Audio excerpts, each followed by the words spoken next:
Good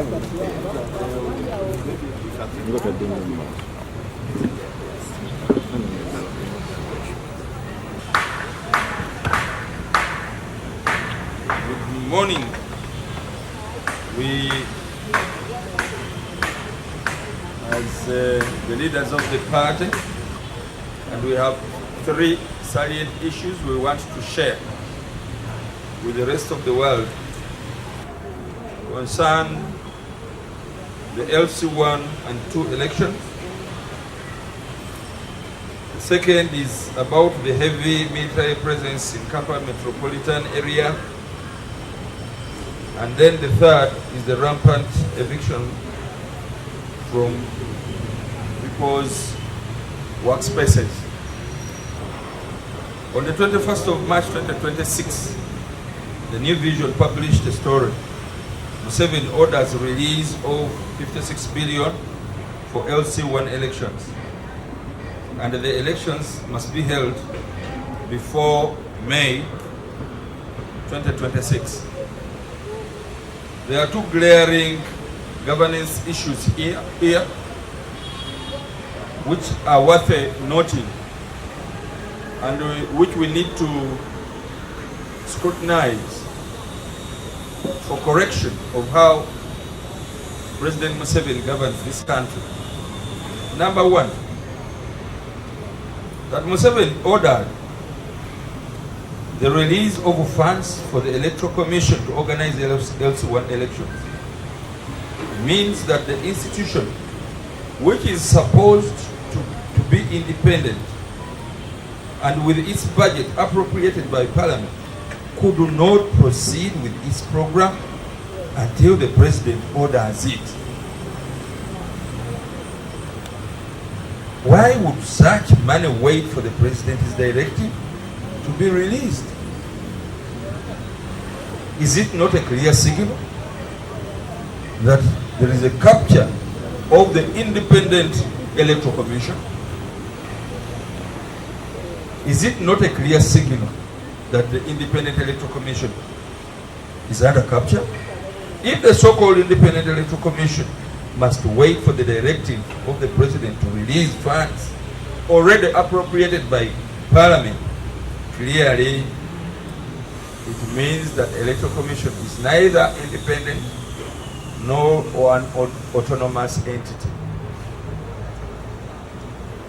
The second thing is that the President arrogates himself the duty of appropriation, which is the responsibility of Parliament, and sadly without explaining where the 56 billion would be drawn from.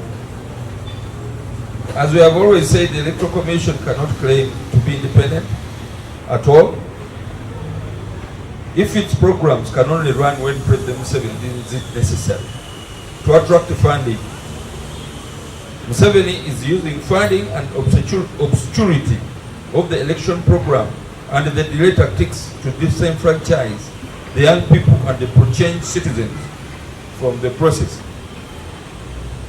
You know, he's used it to those people he has attached, he has annexed to the NRM party, and they have been there for a very long time. And he's so afraid that the pro-change citizens and young people would like to take up the responsibility of leading their communities at the LC1 level. Therefore, you must delay as much as possible or to cause confusion within the citizenry so that you can make snap elections where people are not ready to take up the election and win it. And I think this is something that Ugandans must raise their voices about. We do not think that it is prudent for us to keep quiet when the President is annexing or taking up the leadership of all institutions of government, including the Electoral Commission. The Electoral Commission has a vote, and Parliament gives it money, appropriates, and they should be in position to manage their programs. But if at all the Electoral Commission must wait for the President to order that they organize an election and even gives timelines before he's sworn in, as if the Electoral Commission didn't have timelines or programs of its own, then we are witnessing the capture at our eyes, under our noses. Even Parliament should be crying out for the power of appropriation. That is the power of Parliament. We should have an explanation why the Electoral Commission could not have budgeted for the monies that it needed to organize LC1 elections. And if at all it had under budgeted, it would have called for a supplementary expenditure. But for the president to order that 56 billion be released, it means that it was already in the budget.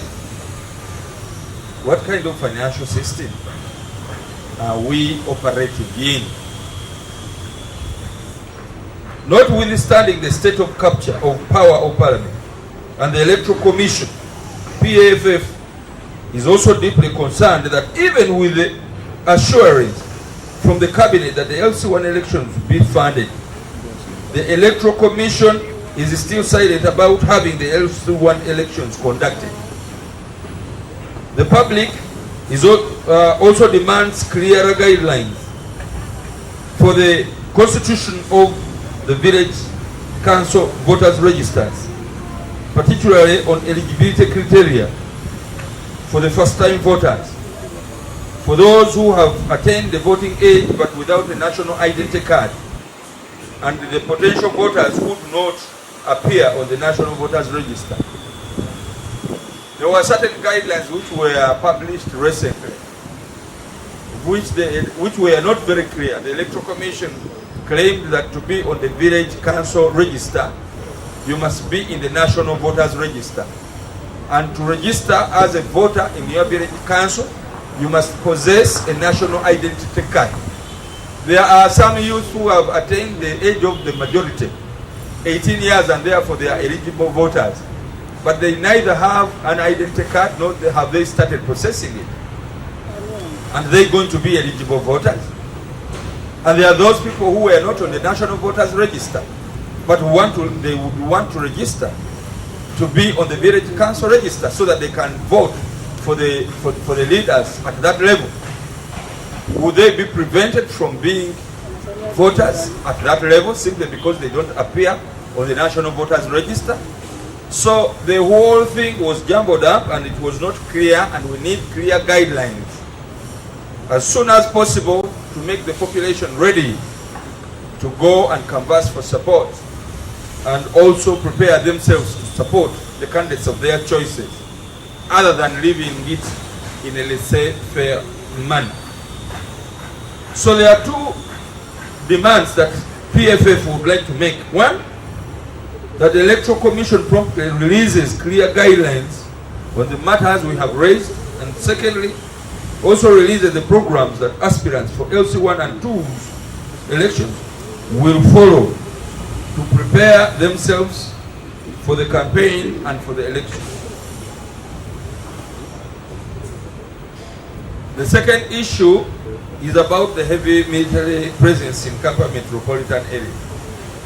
You must have witnessed the heavy deployment of the military in the metropolitan area and on all trunk roads leading to Kampala metropolitan area, even within the city. Something akin to a country getting ready or preparing itself for a confrontation, military confrontation, or an external or internal aggression.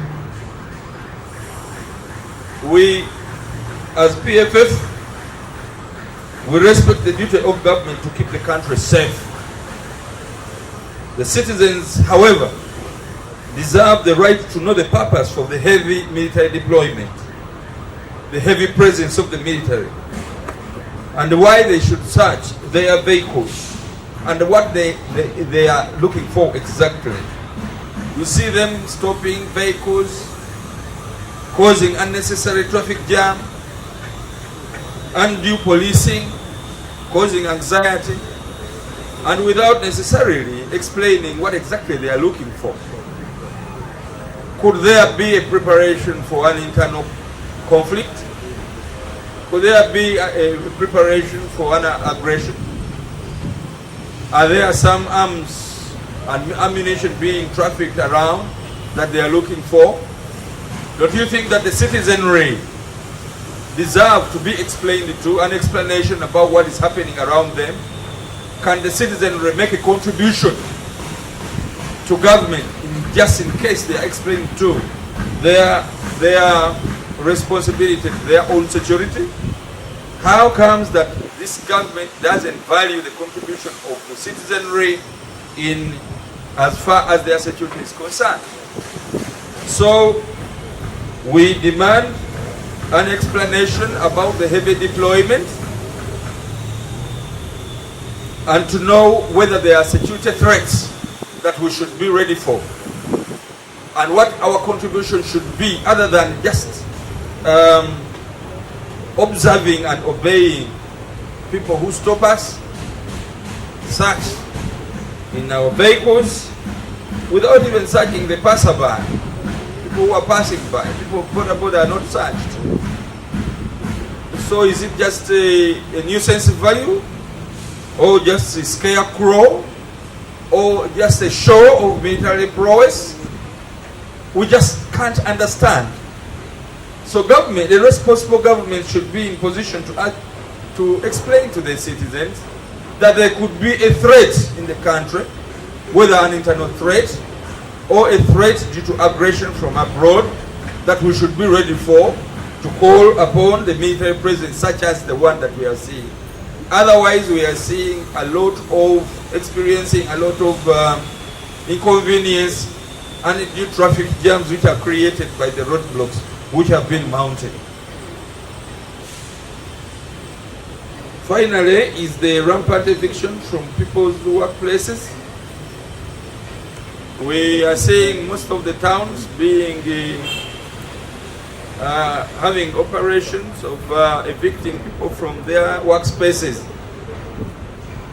We respect the responsibility of local governments to have trade order and to organize communities. But we must also be sensitive that these hardworking people work to earn a living. They are not thieves and they are not beggars. They want to earn from their sweat. And it is the responsibility of government to organize spaces where people can work for, in order to create trade order on the one hand, but also to give them an opportunity to work and earn from their sweat, other than waiting for handouts. We are seeing it just after elections. And during elections, it was very difficult to determine whether the people were working or earning money. People are going back to their work, their places of work, and you are evicting them without alternatives. Where would you want to push these people? Where would you want them to work from? What would be your responsibility as government? Don't they pay taxes? Certainly they pay taxes, because they are not being evicted for not paying taxes. So we have some suggestions to make. It is very easy to penalize people who have refused to obey lawful orders. You can even lock their premises.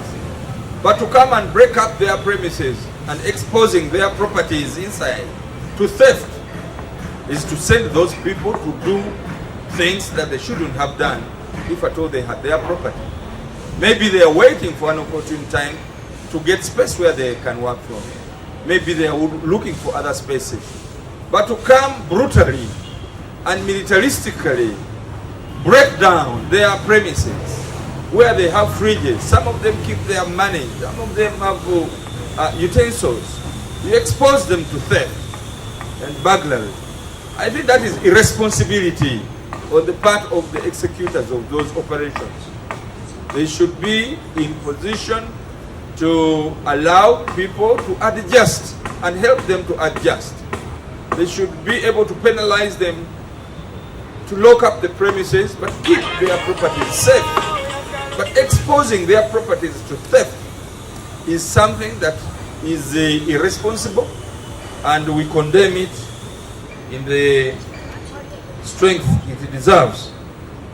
So we're asking the authorities that be all over the towns, Kampala, Mbale, Jinja. I think Jinja is the worst case scenario. They should style up and let them know that these are taxpayers, hardworking people who want to live, but by working and making a living from their sweat. And they should be humane enough to allow them to work, but also to plan for them. We call upon all the civic communities to condemn these acts and to let the powers that be that this is something that should not be tolerated. I thank you very much.